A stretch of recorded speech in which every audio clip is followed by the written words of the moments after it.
네, 그러면 지금부터 단감 전쟁에 대해서 말씀을 드리겠습니다. 네, 여기 농가는 전남 영암에 있는 강대훈 씨 농가로 품종은 부유 품종이 됐겠고 수령은 한 20년조 정도 되는 수령이 되겠습니다.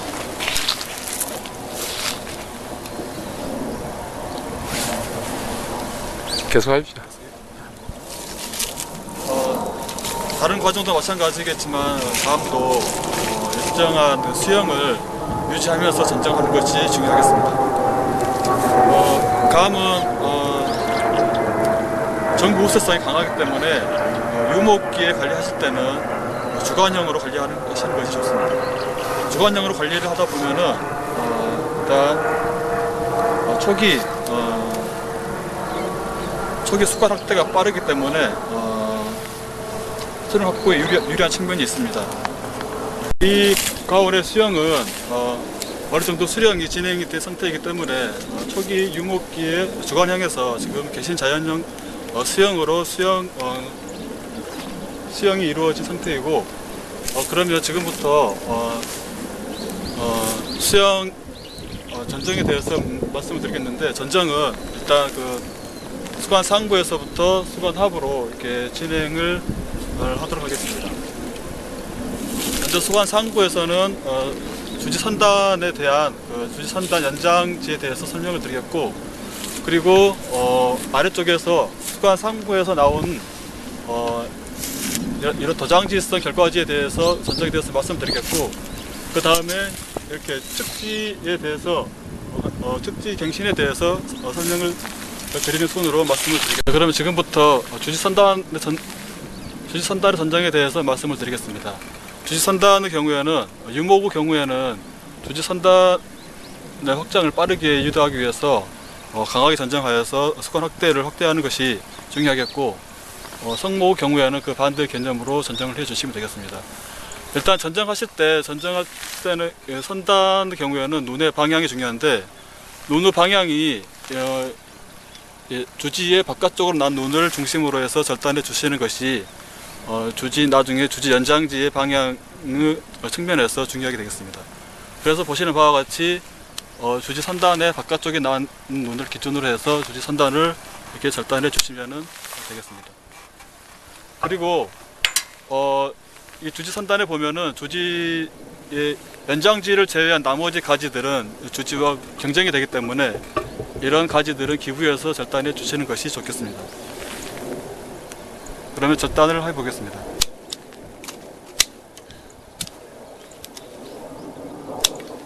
이런 식으로 주지 생장에 경쟁이 되는 그런 가지들은 절단해 주시는 것이 좋겠습니다. 네, 그리고 주지 선단 절단에서 중요한 것은 주지 선단의 경우에는 착과를 시키지 않는 것이 중요한데, 왜 그러냐면 주지 선단에다가 착과량을 시키면 나중에 과실의 무게 때문에 전체 이게 주지 끝이 이게 아래쪽으로 처지는 경우가 발생할 수가 있게 되겠습니다. 주지 끝이 아래로 처지면은 양분 흐름이 원활하지 않아서 전체 나무 생장에 영향을 주기 때문에 주지 선단에서는 가급적이면 과실을 착과시키지 않는 것이 중요하겠습니다. 네, 다음은 측지 전정에 대해서 말씀을 드리겠습니다. 네, 측지는 결과 모지가 착생이 되는 중요한 가지인데, 측지의 배치는 주지에서 50cm 간격으로 일정한 비율로 배치를 해 주시면 되겠습니다. 그리고 측지 전정에서 중요한 것은 측지는 일단 주지에서 멀어지지 않는 것이 중요하다고 하겠습니다. 보시는 바와 같이 이 측지에서 발생된 결과 모지는 주지 부위에서 굉장히 멀어져 있기 때문에 좋은 측지라고 볼 수가 없게 되겠습니다. 그래서 보시면 이 측지 말고 이 아래 다시 또 하나의 이 측지가 발생되어 있기 때문에 이 측지의 경우에는 좀 전에 설명드린 바와 같이 주지에서 멀리 결과 모지가 배치가 되기 때문에 안 좋은 측지로 이것은 제거해 주는 것이 더 맞겠고, 그리고 이 측지를 이용해서 결과 모지를 배치해 주시는 것이 더 좋겠습니다.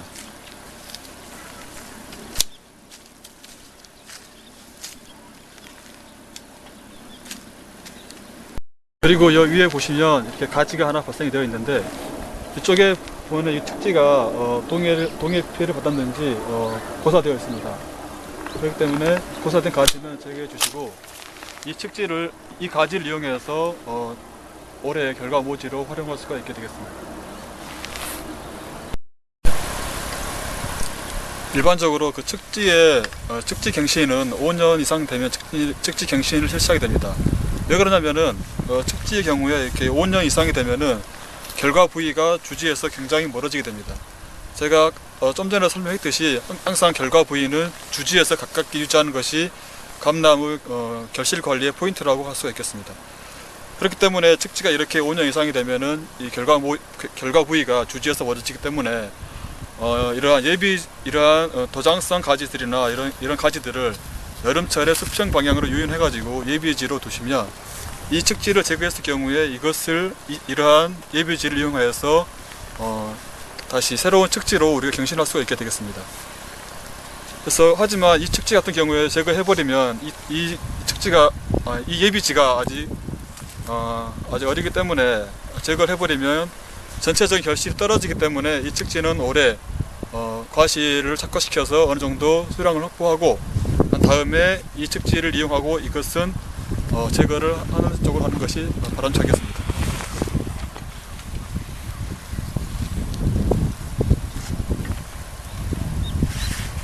네, 다음은 결과 모지 전정에 대해서 말씀드리겠습니다. 네, 부유의 결과 모지의 길이는 15에서 30cm 정도 되는 것이 가장 적당한 그 길이가 되겠습니다. 그리고 그 부유에서 30cm 이상 정도 되는 그런 결과 모지 길이의 경우에는 이렇게 보시는 바와 같이 선단에서 두 개에서 세 개의 눈을 이렇게 절단해 주게 됩니다. 이런 식으로 이렇게 선단에서 두 개에서 세 개의 눈을 절단하게 되면은 그 결과지의 정부 우세성이 타파가 되게 됩니다. 정부 우세성이 타파가 되면은 이 아래쪽에 있는 이런 눈에서도 발화가 되어서 그 해에 착과가 되지 않더라도 내년도에 결과 모지를 활용할 수가 있게 되겠습니다. 그리고 또한 이렇게 결과 모지 선단을 절단하게 되면은 절단하지 않았을 경우에는 과다 착과가 되게 됩니다. 과다 착과가 되면은 나중에 정례 등의 작업으로 인해서 작업량이 많아지게 되는데, 이렇게 선단을 절단하게 되면은 그런 노동력을 줄일 수 있는 그런 효과도 발생하게 되겠습니다. 감나무의 전정은 일단 제가 처음에 말씀드린 바와 같이 감나무의 세력을 일단 먼저 보고 남긴 결과 모지의 양을 결정한 다음에 그 다음에 동해 피해나 그 다음에 아래로 처진 가지, 그런 가지들을 제거한 다음에 전정을 실시를 하게 되겠습니다. 전정은 보시는 바와 같이 이렇게 주지가 있으면 이게 이 주지의 방향에 따라서 위에서부터 한 50cm의 일정한 간격으로 이렇게 측지를 배치를 하는 것이 중요하겠습니다. 그리고 이러한 측지는 이러한 측지에 배치된 결과 모지가 이 주지에서 멀어지지 않게 관리하는 것이 중요한데, 그렇게 멀어지지 않게 관리하기 위해서는 이런 도장 비슷한 가지들이 있으면 이 가지들을 여름철에 염지나 아니면 유인 도구를 이용하여서 이 주지의 수평 방향으로 유인하여서 측지 갱신을 위한 예비지로 활용할 수 있게 해야 되겠습니다.